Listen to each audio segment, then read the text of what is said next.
오늘 하나님께서 우리에게 주시는 말씀은 고린도후서 12장 9절에서 10절 말씀입니다. 두 절 말씀인데 우리 한 목소리로 같이 읽도록 하겠습니다. 고린도후서 12장 9절에서 10절 말씀입니다. 함께 읽겠습니다. 나에게 이르시기를 내 은혜가 내게 족하도다. 이는 내 능력이 약한 데서 온전하여 짐이라 하신지라. 그러므로 도리어 크게 기뻐함은 나의 여러 연약한 것들에 대하여 자랑하리니 이는 그리스도의 능력이 내게 머물게 하려 함이라. 그러므로 궁핍과 박해와 곤고를 기뻐하노니 이는 내가 약한 그때에 강함이라. 네, 지난주에 이어서 오늘 또 자존감이라는 주제를 가지고 여러분과 함께 말씀 나누겠습니다. 자존감은 우리 스스로를 긍정적으로 나는 가치 있는 사람이야, 나는 사랑받을 자격이 있어, 나는 행복할 권리가 있는 사람이야 라고 느끼는 자신에 대해 긍정하는 마음이라고 지난주에 말씀을 드렸습니다. 오늘 그 두 번째 시간인데요, 여러분 생각하시기에 자존감이 높은 사람은 어떤 사람입니까? 아마도 대부분 이런 유형의 사람을 자존감이 높다고 우리가 생각할 것 같아요. 영국 최초의 수상이었던 마가렛 대처 여사가 있습니다. 식료품집 딸로 태어나서 영국 최초로 보수당 당수가 되었고 또 영국 최초로 여자 수상이 되었습니다. 전쟁을 승리로 이끌기도 했고요. 그래서 아주 노력형 인간, 그리고 자수성가형 인간의 아주 대표적인 인물이라고 그렇게 알려져 있죠. 평생 하루에 서너 시간밖에 자지 않았고 걸음걸이는 남들의 2배로 이렇게 빨리 걸었다고 알려져 있고요. 또 수상으로 재임하던 시절에도 자녀들한테 한 번도 찬밥을 먹인 적이 없는 손수 밥을 지어 먹인 그런 어머니로도 알려져 있습니다. 그래서 흔히 우리가 이 대처, 마가렛 대처를 철의 여인이라고 부르기도 하죠. 그리고 독실한 감리교도입니다. 1975년에 이 마가렛 대처 여사가 영국 보수당의 당수로 처음 선출되었습니다. 아주 보수적이었던 영국에서도 또 보수당의 당수로 당선되었을 때 한 기자가 대처한테 물었습니다. 왜 당대표에 출마를 하셨습니까? 이렇게 물었죠. 그랬더니 대처가 뭐라고 대답을 했냐면, 제가 진정한 보수당원이기 때문에 그렇습니다. 보수당이야말로 다른 누구보다 이 나라를 가장 잘 통치할 수 있기 때문이라고 믿었기 때문입니다. 그리고 저와 같은 발상이나 사상을 가진 사람이 따로 없기 때문에 그렇습니다. 이 나라에서 제가 출마하는 일이 너무나도 중요한 일이라고 생각했기 때문입니다. 이렇게 대답을 했다는 거예요. 자존감이 갑이죠. 이렇게 자존감이 넘칠 수가 있습니까? 사람이. 흔히 우리는 이런 사람, 막 자신감이 철철 넘쳐 흐르는 사람을 자존감이 높다고 생각을 합니다. 그래서 자존감을 그 사람이 가진 어떤 능력이나 성취를 자존감을 판단하는 잣대로 여기는 경향이 좀 있어요. 그러나 실제로는 그렇지 않을 수 있다는 것이죠. 비슷한 이야기를 한번 해보겠습니다. 몇 년 전에 있었던 일인데요, 엄청 공부를 잘하는 소위 말하는 엄친아가 있었습니다. 서울에 있는 한 고등학교를 수석으로 입학했고 수석으로 졸업했고 수학 능력 시험을 봤는데 수학 능력 시험 결과가 전국 0.01% 안에 들었던 학생이에요. 서울대 경영학과에 입학을 했고 5학기 연속으로 성적 장학금을 받았습니다. 저는 대학교 4년 내내 장학금을 면제받고 다녔는데 이분은 등록금을 면제받은 게 아니고 장학금을 면제받았어요. 그러니까 장학금을 한 번도 받은 적이 없다는 말씀입니다. 그런데 이 학생은 대학생활 내내 장학금을 받고 다녔습니다. 졸업도 최우수로 했어요. 외모도 굉장히 준수했다고 합니다. 그래서 거의 여자친구가 없었던 경우가 없었고 집안도 상당히 부유해서 학교에 아주 좋은 고급차를 가지고 학교에 다녔다는 거예요. 그래서 학교 친구들로부터는 정말 잘 나가는 선망의 대상인 친구였다 그래요. 우리는 이런 사람이 있으면, 야, 저 사람은 진짜 자존감이 높겠다. 저 사람은 못하는 게 없으니 얼마나 자신감에 넘쳐 있을까, 자존감이 높겠다, 이렇게 생각을 하죠. 그런데 여러분, 이게 자존감이 높다고 보기가 좀 어려운 면이 있습니다. 이 세상 그 어떤 것도 이 학생한테는 문제가 될 게 없을 거라고 생각을 했는데 이 촉망받던 젊은이에게 한 가지 문제가 생겨요. 이 친구가 아마도 대학을 졸업할 때쯤에 진로를 좀 바꿀 생각을 했던 모양입니다. 그래서 그 경제학과를 다녔지만 나중에는 그 대학원을 로스쿨을 가려고 그렇게 마음을 바꿨나 봐요. 그래서 서울대 로스쿨 시험을 봤는데 떨어졌습니다. 그의 인생에 시험이나 뭘 했는데 떨어진 거는 처음이었던 거예요. 그래서 서울대 로스쿨에 떨어지고 연세대 로스쿨에 입학을 합니다. 대단한 데잖아요, 연세대 로스쿨. 남의 아들이 들어갔으니까 별로 감동이 없지만 내 아들이 연세대 로스쿨 들어갔다 그러면 굉장히 대단한 일이죠. 주보에 광고를 내달라고 할 만한 일인데, 근데 이 친구가 그 연세대 로스쿨에 가서 모든 과목 A+를 받았어요. 거의 불가능한 일인데 그렇게 좋은 성적을 받았죠. 그랬던 그가 연세대학교에서 퇴학당하고 경찰에 수사를 받는 지경에 이르게 됩니다. 왜냐하면 기말 시험을 보기 전에 그 교수님 연구실에 침입했다가 덜미가 잡힌 거예요. 교수님 방에 문이 열려 있어서 제가 잠시 교수님께 인사드리려고 들어갔다, 이렇게 변명을 했습니다. 다 믿어줬어요. 왜냐하면 전 과목 A+ 받은 학생이 교수님 방에 문이 열려서 들어갔다 그러는데 누가 이 사람한테 잘못이 있다고 생각해요? 그렇다고 생각하죠. 그런데 문제는 그 교수님 컴퓨터에다가 USB를 꽂아놓고 나왔어요.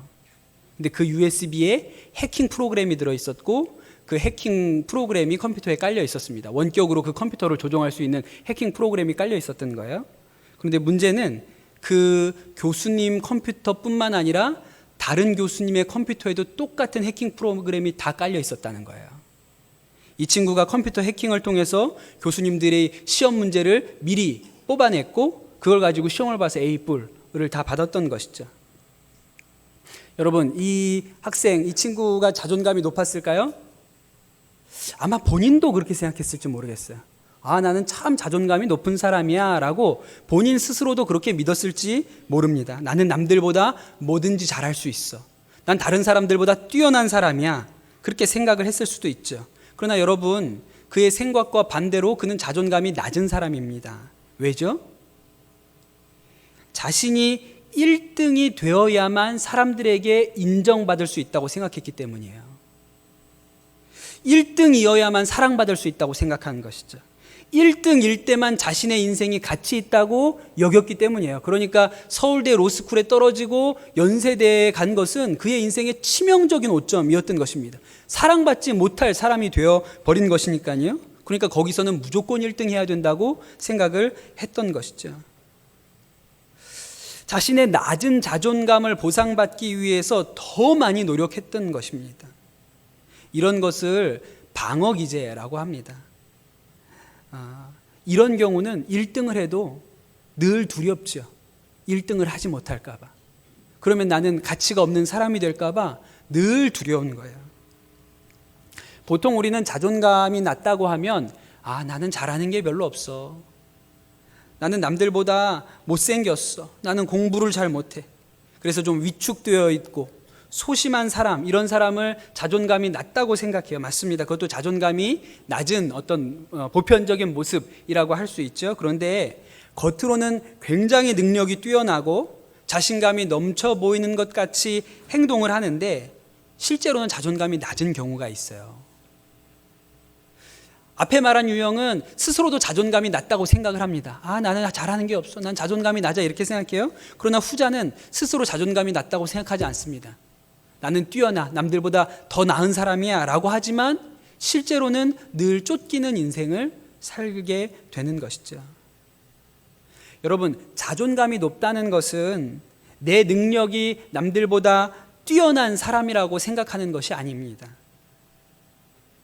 도리어 자신의 약점을 잘 인정하고 자신의 약점을 잘 이해하고 있는 사람이 자존감이 높은 사람이라고 할 수 있는 거예요. 하버드 대학에서 교육학을 가르치고 계시는 조세핀 김이라는 교수님이 계십니다. 저희 교회에 오셔서도 말씀을 전하신 일이 있는데요. 그 쓰신 책에 보면 하버드에서 만난 학생들, 그 자존감 높은 학생들에 대한 이야기가 있어요. 여러분, 하버드는 세계적인 명문 학교잖아요. 그러니까 여러분, 그 학교를 다니는 학생들은 얼마나 자존감이 높겠습니까? 근데 실제로 가서 가르쳐 보니까 그렇지 않더라는 거예요. 고등학교 때까지는 학교에서 1등을 놓쳐본 적이 없는 학생들이 다 이 하버드라는 학교를 옵니다. 그러니 이 하버드라는 학교에서는 공부로 자신의 존재를 인정받는 것이 굉장히 어렵다는 거예요.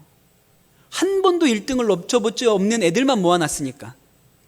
그 중에서 더 뛰어나 있는 아이들이 있는 것이죠. 그래서 하버드 대학에 들어와서 절망하고 낙심해서 자살을 하는 그런 학생들도 있다고 합니다. 그런데 이 조세핀 규인 교수님이 이렇게 학생들을 같이 가르치면서 보니까 이 학교에 정말 자존감이 높은 아이들이 있다는 거예요. 놀라울 정도로. 그런 학생들의 특징에 대해서 이렇게 이야기를 합니다. 케빈이라는 한 남학생이 하버드에서 석사학위까지 하고 다른 학교, 다른 명문대에 박사 과정에 지원을 했는데 떨어졌다는 거예요. 그래서 이 학생이 대학원에 전화를 해서 그 학교 입학위원회 위원장을 좀 만나게 해달라 그렇게 부탁을 했대요. 여러분, 떨어진 학생이 입학위원회 위원장 만나게 해달라면 만나줍니까? 안 만나줍니까? 안 만나주죠. 근데 몇 차례나 전화를 해서 결국은 만나게 되었다는 거예요. 여러분, 무슨 일이 일어났을까요? 우리 같으면 막 가서 막 내가 왜 떨어졌냐고 항의하는 모습이 그려지시죠? 전혀 그렇지 않았대요. 가서 아주 겸손하게 그 위원장님께 자신이 왜 떨어졌는지를 물어보고 다음에 제가 시험을 봐서 입학하려면 어떤 부분을 고쳐야 되는지를 물어봤다는 거예요. 제가 무엇을 개선하면 이 학교에 들어올 수 있겠습니까? 불합격을 인정 못해서 따지러 온 게 아니라 자신이 부족한 게 뭔지를 솔직하게 듣고 싶어서 왔다는 거예요. 와, 진짜 자존감이 높구나. 또 이런 이야기를 책에서 하십니다. 캐서린이라는 이 여학생이 당신이 운영하는 클래스에서 그 집단 상담 시간에 이제 학생들끼리 서로 상담을 해주고 평가해주는 시간에 아주 긍정적인 피드백을 많이 받았다는 거예요. 너는 참 뭐가 좋은 것 같고 뭐가 좋은 것 같다 이렇게 얘기를 많이 들었는데 이 여학생이 자리에서 일어나서 하는 얘기가 긍정적인 평가를 해주셔서 감사합니다만 제 감정이 상할까봐 좋은 얘기만 해주시는 거라면 제가 성장할 수 있는 기회를 빼앗고 계시는 것입니다. 저는 여러분의 저에 대한 쓴소리가 듣고 싶습니다. 그렇게 얘기를 했다는 거예요. 여러분, 우리나라 학생들 같았으면 어땠을까요? 혹시 누가 내 약점을 건드리진 않을까? 나를 잘 못했다고 얘기하지 않을까? 내 발표가 잘못되었다고 하지 않을까? 우리 같으면 그 사람들이 같이 공부한 사람들이 우리의 어떤 발표나 학습 내용에 대해서 지적하고 이 점에 대해서 안 좋은 얘기를 할까봐 전전긍긍하고 두려워하는 것이죠. 그러다가 조금 칭찬받으면 굉장히 기분 좋고 누가 몇 마디 안 좋은 평가를 하면 정말 세상이 무너지는 것 같은 그런 감정을 느끼는 것이 아마 보통일 거예요. 그런데 이 여학생은 쓴소리를 부탁하고 그렇게 쓴 얘기를 해준 친구들에게 고맙습니다. 저에게 좋은 피드백을 해주셔서 감사합니다. 그게 제가 고쳐야 될 부분이군요. 그렇게 받아들였다는 거예요. 여러분, 우리가 이 자존감에 대해서 잘못 알고 있는 것은 우리의 약점을 하여튼 최대한으로 가리고 사람들에게 좋은 평가를 많이 받으면 그것이 우리의 자존감이 높은 것이라고 생각하는 것입니다. 그래서 자존감이 낮은 사람은요, 실제로는 인간관계를 맺을 때 늘 자신에게 좋은 이야기, 칭찬을 해줄 사람들을 쫓아다니게 되는 거예요. 인간관계 자체에 두려움이 있는 것이죠. 비난당하는 것을 견디지 못하니까요. 그러나 여러분, 자존감이 강한 사람은 자신의 약점이 드러나는 것을 두려워하지 않기 때문에 어떤 사람이든지 어려워하지 않습니다. 약점을 공개했기 때문에 누군가의 도움을 받는 일에 있어서도 여유로워요. 얼마든지 도움을 구할 수 있다고 생각하는 것이죠. 제가 군목으로 사역할 때 그때 부대에 잘 적응하지 못하는 이 군인들을 돕고 또 상담하고 그런 일들을 많이 했습니다. 특별히 이제 신병들이 부대에 오면 제가 그 신병들을 일일이 다 상담을 하고 또 그 다음에 문제가 될 만한 친구들을 명단을 골라내고 그 다음에 또 나중에 자대에 배치받은 다음에 또 찾아가서 이렇게 살펴보고 이런 일들이 이제 제가 하는 일이었는데, 그런데 이렇게 부대에 잘 적응하지 못하는 사람들 이렇게 관리할 때 사각지대가 있더라고요. 병사들은 그래도 이렇게 군목도 그렇고 상담관도 그렇고 관심을 많이 가집니다. 그런데 사각지대가 누구냐면 신임 장교들, 장교로 처음 임관해서 다이아몬드 하나 달고 온 소위들, 신임 소위들은 아무도 관리하는 사람이 없어요. 근데 이 신임 소위들 굉장히 군생활하기 힘들거든요. 제가 있었던 부대는 해안선에 이렇게 소대 단위로 흩어져 있기 때문에 소대만 이렇게 모여 있습니다. 그런데 처음 임관해서 소위 계급장을 달고 그 소대에 부임을 하는 거예요. 그 소대에 부임을 하면 자신이 계급상 거기서 제일 높습니다. 소대장이니까요. 그런데 군 생활에 대해서는 아는 게 하나도 없어요. 계급은 소대에서 제일 높은데 실제로 군 생활을 안 해봤기 때문에 군 생활을 모릅니다. 문제는 물어볼 사람도 없다는 거예요. 중대장한테 못 물어봅니다, 그거. 병사들이나 부사관한테 이걸 물어볼 수도 없어요. 자존심이 상하니까. 그래서 이 신임 소위가 아무것도 아는 게 없다는 것을 그 밑에 있는 병사들도 다 압니다. 그래서 좀 짓궂은 애들 같은 경우는 소대장이 새로우면 길들이기를 하죠. 그러니까 굉장히 견디기가 힘들어요. 제가 위문 다니면서 이런 신임 소위들이 있으면 좀 이렇게 주의 깊게 관심을 가지고 면담을 합니다.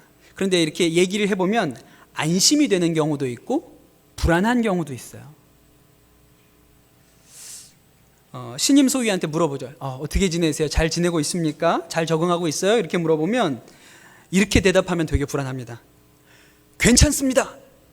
큰 문제 없이 잘 적응하고 있습니다. 또 제가 계급이 대위니까요. 저한테 이렇게 저도 상관처럼 보이는 거예요. 괜찮습니다. 문제 없습니다. 잘 적응하고 있습니다. 그럼 되게 불안해요. 반면에 마음이 놓이는 경우가 있어요. 목사님, 제가 아는 게 없어서 되게 힘들긴 한데 병장들한테 물어보고 있습니다. 어떻게 하는 거냐고.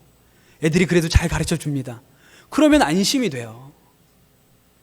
첫 번째 경우는요, 사람들에게, 병사들에게 자신이 신임 소위로서 얕잡아 보이지 않기 위해서 자신을 숨기고 강해 보이려고 노력하는 유형이지요. 문제는 꼭 이런 데서 생겨요. 왜냐하면 자신이 무시당하지 않기 위해서 무리수를 사용할 가능성이 높기 때문이죠. 반대로 신임 소위가 자존심 이런 거 넘겨두고 병장들 불러놔서 야, 내가 처음 와서 잘 모르니까 좀 가르쳐줘라, 이렇게 솔직히 얘기하는 사람은요, 유연해요. 그런 사람들은 누구와도 소통을 합니다. 자신의 부족함이나 연약함이 드러나는 것에 대해서 두려워하지 않아서 처음에는 좀 어리버리한 것 같아 보일지 모르지만 금방 적응해요. 오늘 말씀에 사도 바울이 자신의 육체의 가시에 대해서 자랑합니다. 하나님께 자신의 육신의 질병을 고쳐주시기를 구했지만 하나님께서 그 은혜가 너에게 족하다. 그 병이 내 몸에 있지만 그 은혜로 충분하다. 그렇게 말씀하시죠. 그리고 사도 바울이 그 하나님의 음성을 듣고 하는 얘기는 자신은 자신의 약함을 자랑한다는 거예요. 내 연약함을 자랑한다는 거예요. 여러분, 사실 사도 바울은요, 자랑할 게 많은 사람입니다. 그는 히브리인 중에 히브리인이고 율법으로는 바리새인이요, 가말리알 문화에서 최고의 학문을 공부한 사람이지요. 그리고 게다가 로마 시민권을 가지고 있었던 사람이에요. 그러니까 그가 육신으로는 자랑할 것이 누구보다도 많았던 사람이죠. 그런데 그가 그 자랑할 거리에 대해서는 뭐라고 얘기합니까? 이 모든 것을 배설물처럼 여겼다라고 말하죠. 반면에 나의 자랑해야 할 것들은 배설물처럼 여기지만 나는 나의 약함을 자랑한다 그래요. 나는 내 약함을 자랑한다. 제 생각에 좀 외람된 말씀이지만 제가 나중에 천국 가서 사도 바울 선생님 봤을 때 제가 꾸지람을 들을 수도 있는 얘기인데, 제 생각에 사도 바울 선생님은 선천적으로는 자존감이 높다고 보기 어려운 분이에요. 왜냐하면 이 사도 바울 선생님이 쓰신 여러 개의 편지들이나 글을 읽어보면요, 이분은 완벽주의자입니다. 완벽주의자는 겉으로 보기에는 자신감도 자부심도 남다른 사람처럼 보이는데 실제로는 자존감이 높다고 하기 어렵죠. 왜냐하면 완벽주의자는 자신이 하는 모든 일이 완벽해야만 인정받을 수 있다고 생각하는 사람이거든요. 그런 사도 바울이, 그런 완벽주의자로 보이는 이 사도 바울이 이렇게 얘기하는 거예요. 저는 저의 약함이 저의 자랑입니다. 저한테 연약한 것이 있는데 그게 제 자랑거리예요. 이렇게 이야기하는 것이죠. 저는 이 일이 굉장히 놀라운 일이라고 생각해요. 작년에 그 포항 지진으로 수학 능력 시험이 한 주 연기되는 초유의 사건이 있었습니다. 기억들 하시죠? 저도 깜짝 놀랐어요. 여러분들은 뭐 수능날하고 별로 관심이 없을 거예요. 수능날이든 뭐든 뭐 이게 수능을 보든 말든 별로 관심이 없으실 텐데, 저는 이제 청소년 사역을 하는 목사다 보니까 저에게도 굉장히 놀라운 소식이었고, 왜냐하면 이제 아이들 그 전주에 시험 잘 보고 오라고 안수기도 다 해서 보냈는데 안 보고 그냥 온 거예요. 그래서 안수기도의 효과가 2주는 간다. 이게 효과가 떨어지는 게 아니고 2주 정도 가니까 괜찮다. 이렇게 안심을 해서 다음 주에 또 보냈어요. 그런데 이제 한 가지 문제는 뭐냐면, 저희가 재작년부터 수학능력 시험에 청소년 집회를 합니다. 수능날, 수능 끝나고 뭐 중학생부터 고등학생들까지 다 모여서 예배를 드리거든요. 근데 이제 그날도 이제 수능날 모이기로 했는데, 그 전날 수능을 일주일 연기하겠다고 발표가 됐잖아요. 그 저녁날 목요일 수능이었는데 수요 예배 끝나고 내려가니까 수능이 일주일 연기됐대요. 그러니까 내일 집회를 해야 되는데 집회를 못하는 상황이 벌어진 거예요. 그야 뭐 일주일 미루면 되죠. 문제는 저희가 강사를 섭외했는데 이 저희가 모신 강사님이 내일은 시간이 되는데 다음 주는 시간이 안 되신다는 거예요. 그렇다고 저희가 한 주 땡겨가지고 이걸 할 수는 없잖아요. 그래서 이제 강사를 새로 모셔야 되는데, 이게 뭐 일주일 전이니 이렇게 누굴 모실 만한 분이 마땅치가 않은 상황이었습니다. 갑작스럽게 누구를 모셔서 청소년들 집회를 하기가 어려운 상황이었어요. 그러다가 문득 누가 이렇게 갑자기 식사 자리에서 문득 저한테 아이디어를 주셔서 이효진 대표님, 그 이효진 사모님이라고 이 분을 저희가 전에 다음 세대 기도 모임 때 강사로 모신 적이 있는데 이분을 모셔야겠다라는 생각이 번뜩 들게 하셨어요. 이 이효진 사모님이 누구냐면 그 전도사님 사모님이세요. 전도사님 사모님이시면서 예인이라는 건축회사 사장님입니다. 그 애들이 사모님이라 그러니까 시시하게 여겼는데 사장님이라 그러니까 되게 놀라더라고요. 젊은 여자분인데 태어난 지 18개월 되던 때에 당시 집에 연탄 아궁이에 엄마가 주전자를 올려놨는데 그 위로 떨어졌어요. 주전자로. 그래서 머리와 손에 3도 화상, 완전히 심각한 화상을 입고 병원에 갔는데 의사들이 다 죽을 거라고, 얼마 못 살고 이제 금방 죽을 거라고 그랬는데 살았어요. 문제는 얼굴에 아주 심각한 화상 흉터가 남았던 것이죠. 초등학교 입학하면서부터 친구들에게 놀림을 받기 시작했는데 파충류, 괴물, 귀신 이렇게 친구들이 놀렸습니다. 매일 놀림을 받았고 정말 죽고 싶다는 생각을 늘 하면서 학교를 다녔다 그래요.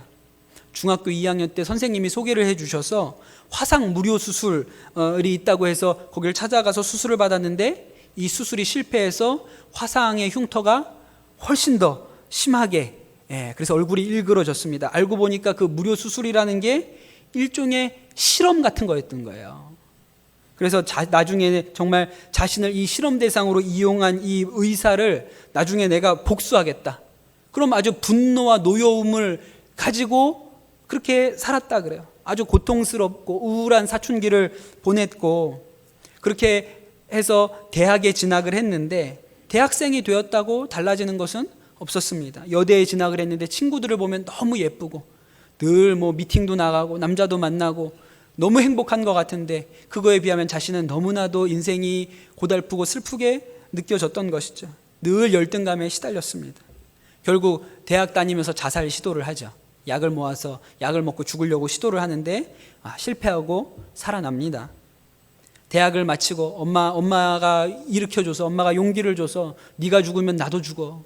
그래서 그 말 때문에 간신히 이제 대학 졸업하고 취업을 하려고 하는데 이력서에 사진만 붙여서 보내면 떨어지는 거예요. 한 30곳이 넘게 했지만 다 오라는 곳이 없었다고 합니다. 여러분 한번 물어볼게요.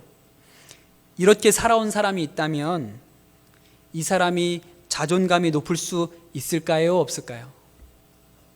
이런 삶이 자존감이 높은 것이 가능하겠습니까? 안 가능하겠습니까? 불가능하겠습니까?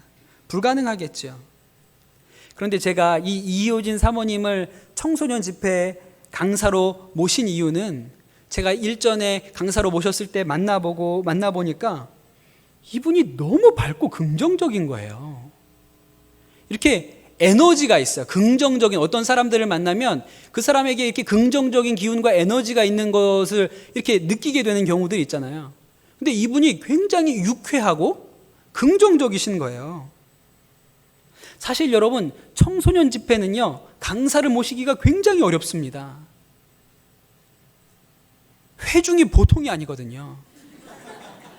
여러분, 중학생을 놓고 설교한다는 일은요, 대단한 자존감을 필요로 하는 일이에요.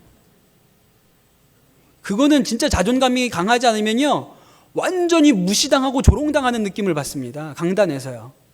안 들으니까. 제가 모셨던 강사 중에는 설교 중간에 가버리신 분도 계세요. 못하겠다고. 난 더 못하겠다고. 그리고 가버리신 분도 계세요. 제가 급하게 이 이효진 사모님 강사로 모시면 어땠겠냐고 물어봤는데 반대하시는 우리 사역자들 중에 청소년들하고 잘 안 맞을 것 같은데 이렇게 얘기하는 분들이 있었어요. 그런데 왜냐하면 청소년 설교하시는 분이 아니거든요. 청소년 사역자들은 이게 기싸움부터예요. 이제 벌써 딱 올라오면 기가 눌리거든요, 애들이. 우린 안 들을 거니까 마음대로 해보라고 이렇게 애들이 표정이 써 있어요.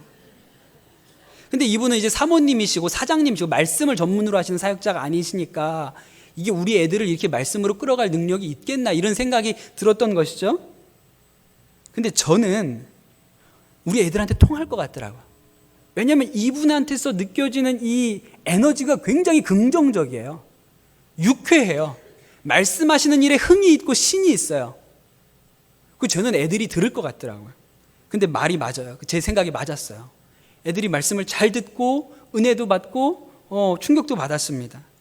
이분이 그날 수능 시험 마치고 온 아이들한테 이렇게 얘기했어요. 서울대, 연고대 못 가도 상관없다. 나도 그런데 못 나왔고, 그런데 내가 지금 사업체를 운영하면서 보니까 서울대, 연고대 못 나와도 된다. 나중에 서울대 나온 직원을 불러다 쓰면 된다. 굳이 내가 나올 이유가 없다. 그런 사람 데려다 일 시키면 되는 거지 굳이 내가 나올 이유가 뭐가 있냐. 우리 애들이 엄청 은혜 받았습니다. 근데 놀랍죠? 이분 어떻게 그럴 수 있을까요? 그렇게 살았는데 어떻게 이런 마인드를 가질 수 있을까요? 이효진 사모님이 쓰신 책 제목이 뭔지 아세요? 첫 번째 책 제목이 뭔지 아세요? 내 약함을 자랑하라. 내 약함을 자랑하라. 이 사모님이 전부터 교회 다녔는데 정말 하나님을 깊이 만나는 사건이 있었습니다. 근데 그 사건의 장소가 우리 교회예요. 손기철 장로님 치유 집회 왔다가 주님을 깊이 만납니다. 거기서 쓰러져가지고 펑펑 울어요. 그러면서 주님을 정말 그때 깊이 만나거든요. 그리고 다니던 교회에서 아마 그 이후에 자신의 이야기를 아주 솔직하게 할 기회가 있었나 봐요. 자신이 살아온 인생에 대해서 이야기할 기회가 있었나 봐요. 그런데 자기 소모임에 누가 있었냐면 기독교 방송 PD가 한 사람이 있었어요. 동생이 같은 그룹의 그 자매가 기독교 방송 PD였는데 언니 이 얘기 방송국 가서 한번 하자. 그래가지고 기독교 방송에서 방송이 된 거예요. 자기 살아온 이야기가. 자신이 지금까지 정말 수치스럽게 생각했던 자신의 외모, 그 삶의 이야기들, 그 이야기들을 방송에 나와서 했는데 그 이야기를 듣고 사람들이 너무너무 은혜를 받았다는 거예요. 너무너무 용기를 얻었다는 거예요. 너무너무 힘을 얻었다는 거예요. 그래서 출판사에서 연락이 오고 책을 쓰게 돼서 그 책이 내 약함을 자랑하라요. 유명한 강사가 됐습니다. 나에게 숨겨야 할 치명적인 약점이 드러났는데 이것이 사람들에게는 은혜의 통로가 된 것이죠. 여러분, 그러니까 사람이 바뀌는 거예요. 그러니까 자존감이 생기는 것이죠. 얼마 전에 저희 부서의 한 전도사님이 부서 설교 중에 하신 설교의 한 부분을 좀 제가 여러분들에게 읽어드리면 좋겠다고 싶습니다. 고등학교 때는 나름대로 좋은 학교에서 학생 회장도 하며 기도도 열심히 하고 교회 활동도 훌륭히 해내며 신학교도 가게 되었습니다. 그러나 저희 어머니께서는 저에게 아무런 경제적인 지원을 해줄 수 없었습니다. 초중고 모두 정부 지원금으로 학교를 다녀야 했고 홀 어머니 가정의 자녀로서 어려움이 많게 자랐습니다. 대학에 가서는 밤마다 밤을 새서 택배 공장 아르바이트를 하는 일이 허다했습니다. 학비도 기숙사비도 단 한 번도 어머니께 받아본 적이 없었고 때로는 차비가 없어서 기차에 몰래 타서 숨어 오기도 했습니다. 사람들에게 보이고 싶어서 사람들에게 나는 고생 속에서도 당당히 컸다고 자랑하려고 그렇게 열심히 살다 보니 이 모든 것이 저에게 스트레스가 되고 병이 되었습니다. 사람들에게 잘 보이고 싶어 하는 그것이 저 자신을 무너뜨리고 있었던 것이지요. 그렇게 저는 결혼 직후 가정에서 가정폭력범이 되었습니다. 폭언과 폭행이 끊이지 않는 나쁜 놈이 되었어요. 그리고는 공황장애, 우울증, 대인기피증 이 모든 것들이 병으로 오게 되었습니다. 이 시간들이 지나고 비로소 제가 하나님을 만나게 되었어요. 그러고는 제일 먼저 한 일이 있습니다. 아내에게 용서를 구하는 일이었습니다. 그리고 어머니께 무릎을 꿇고 용서를 구했습니다. 이렇게 설교를 하셨어요. 근데 제가 이 설교를 제가 들으면서 제가 무슨 생각을 했을까요? 다 나았구나. 야, 이 전도사님은 다 나았네. 그 마음의 병이 굉장히 깊은 병인데 다 나았구나. 그런 생각이 들은 거예요. 왜요? 더 이상 숨길 게 없으니까. 더 이상 감출 게 없으니까요. 여러분, 우리는 어려서부터 가난하면 부끄러운 것이라고 생각했습니다. 그래서 숨겨야 한다고 생각했어요. 여러분, 그래서 우리나라가 가지는 문화가 뭡니까? 집은 형편이 없어도요, 차는 좋은 거 타고 다녀야 돼요. 집은 안 보여주지만 차는 사람들이 보니까요. 밥은 굶어도 옷은 좋은 거 입어야 돼요. 여러분, 우리 청소년들이 요새 어머니 아버지 등골이 휘는 줄도 모르고 급식비는 못 내도 롱패딩은 입어야 된다고 생각합니다. 제가 우리 애들이 그 롱패딩 수련회 가보시면요, 다 롱패딩 입고 와요. 무슨 저승사자들이 막 떼를 지어서 돌아다니고.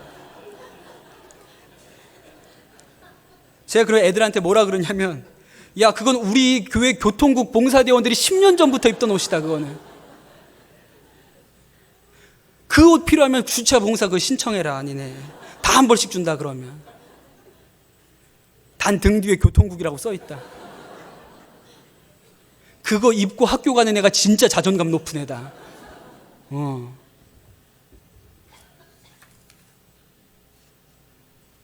여러분, 우리는 가난하면 그것은 부끄럽고 숨겨야 할 일이라고 생각하고 어떻게든지 감춰야 될 일이라고 생각합니다. 그런데 여러분, 왜곡은 거기에서 오는 거예요. 숨겨야 되니까요. 가짜 인생을 살아야 되잖아요. 그런데 여러분, 우리가 연약하다고 하는 것, 내 약점이라고 하는 것, 내가 수치스럽다고 생각하는 그것을 드러내면 숨길 것이 사라집니다. 그러면 그냥 내 존재 그대로 살면 되는 거예요. 김병년 목사님이라는 목사님 계십니다.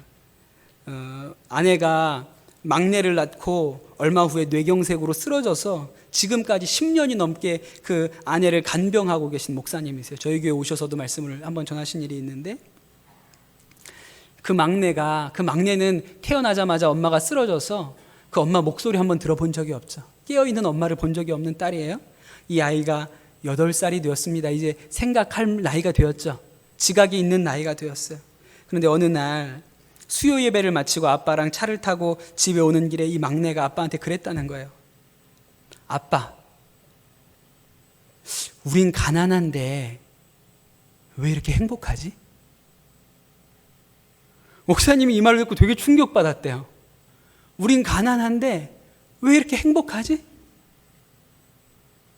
그래서 물어보셨다는 거예요. 네가 가난이 뭔지 아니? 그랬더니 이 딸이 8살짜리 딸이 뭐라 그랬는지 알아? 돈 없는 거잖아. 기가 막혀요. 가난이 뭔지 정확하게 아는 거예요, 얘가. 얘가 8살짜리인데 우리 아빠는 돈이 없어. 우리 집은 돈이 없어. 그러니까 가난하지. 정확하게 알고 있어요. 그래서 목사님 또 물어봤대요. 그럼 너희가 행복이 뭔지 아니? 근데 이 아이가 뭐라 그랬냐면, 그럼 우리가 기뻐하는 거잖아. 그렇게 얘기를 했다는 거예요. 사도 바울이 이 애가 했던 얘기랑 똑같은 얘기를 합니다. 사도 바울이 이 아이가 했던 얘기랑 똑같은 얘기를 해요. 빌립보서 4장 12절에 뭐라 그러냐면, 나는 비천에 처할 줄도 알고 풍부에 처할 줄도 알아. 모든 일, 곧 배부름과 배고픔과 풍부와 궁핍에도 처할 줄 아는 일체의 비결을 배웠노라. 아멘. 가난하거나 부하거나 자기한테는 그렇게 중요한 일이 아니라는 거예요. 내가 가난하거나 부하거나 내 행복을 빼앗아갈 수가 없다는 것이죠. 이 김병년 목사님 8살 딸이 얘기하는 것처럼, 아빠, 우린 가난한데 왜 이렇게 행복하지? 존재로부터 오는 기쁨이 있으니까요. 상황으로부터 오는 기쁨이 아니라 자신의 존재로부터 오는 기쁨이 있기 때문에 가난해도 행복한 거예요. 가난하나 부하나 별로 상관이 없는 거예요. 가난하다고 해서 부끄럽지 않고 부자라고 해서 자랑치 않게 되는 것이죠. 여러분, 가난이 부끄럽지 않은 것이 자존감입니다. 사랑하는 성도 여러분, 자존감은 그런 것입니다. 자신의 약함을 감추기 위해서 자신을 더 커져 보이게 하려는 노력은 자존감이 아니에요. 그러나 반대도 있어요. 자신의 약함을 인정합니다. 좋은 거죠. 그러나 그래서 나는 자신이 없어. 나는 잘하는 게 없어. 나는 행복할 수 없어. 그래서 나는 사랑받을 수 없어. 이것도 자존감이 아닌 것이죠. 자존감은, 맞아, 나는 약해. 나는 이런 걸 못해. 나는 부족하지. 그러나 그래도 난 여전히 사랑받고 있어. 그러나 나는 여전히 은혜 아래 있지. 그러나 난 여전히 축복 가운데 있는 사람이야 라고 여기는 것이 자존감입니다. 회개와 굉장히 비슷하죠. 회개랑 비슷해요. 여러분 보십시오. 우리의 약함, 우리의 죄를 하나님한테 고백합니다. 그럼 굉장히 수치스러운 일이죠. 이것은 우리의 죄를 인정하고 고백하는 일은 우리에게 수치스러운 일이에요. 그러나 여러분, 이것을 고백하면 용서를 받습니다. 죄인임에도 불구하고 여전히 은혜가 임하는 거예요. 이것이 자존감의 영적인 원리인 것입니다. 사랑하는 성도 여러분, 여러분의 약함을 자랑하시기를 축복합니다. 그 약함을 우리가 자랑하면, 예수 그리스도 안에서 우리가 우리의 약함을 자랑하면 그 약함을 강함으로 바꾸시는 분이 우리 주님이십니다. 예, 우리의 약함은 우리가 노력한다고 이겨지는 것이 아닙니다. 내가 더 잘해야지, 내가 1등 해야지, 내가 더 성공해야지, 그러면요 그 연약함은 더 커지는 거예요. 그러나 우리가 연약함을 그냥 자랑하면, 예수 그리스도 안에선 이 연약함도 축복입니다 라고 우리가 이것을 인정하고 공개하고 이야기하면 그것을 온전함으로, 승리로 바꾸시는 것이 하나님의 역사입니다. 그것이 그리스도인의 자존감인 것이죠. 여러분, 그런 자존감의 소유자들 되시기를 예수님의 이름으로 축복합니다.